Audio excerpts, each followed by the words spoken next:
Screen share করার মতো বড় বড় যারা আমাদের দক্ষ নায়করা আছেন বা অভিনেতারা আছেন তাদের সাথে স্ক্রিন শেয়ার করার মতো যোগ্যতা আমার এখনও হয়ে ওঠেনি।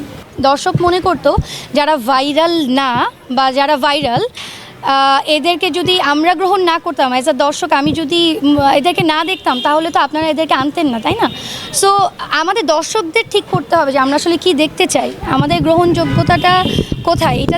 এইটা যখন ঠিক হয়ে যাবে তখন আপনি যেটা বললেন যে যোগ্যতা ছাড়াও ভাইরাল হয়ে গিয়ে এরা স্ক্রিনে আসছে, ওই ব্যাপারটা তখন থাকবে না। সো এটা হচ্ছে আমাদের নজর পাল্টাতে হবে। চরিত্র একটাই বরবাদ সিনেমায়, সেটা ছিল সাকিব খান।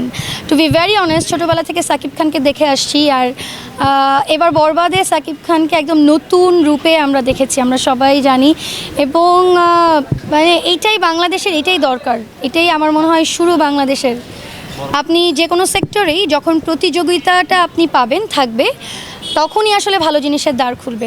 আমরা তো আমাদের ঈদের ছুটি থাকে টানা 7 দিন, এমন তো না যে আমরা একটা মুভিই দেখি।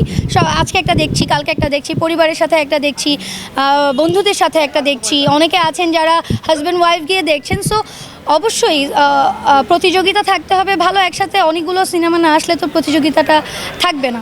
দেশ জুড়ে তোলপা ওয়ালটন ফ্রিজ কিনে আপনিও হয়ে যেতে পারেন মিলেনিয়ার।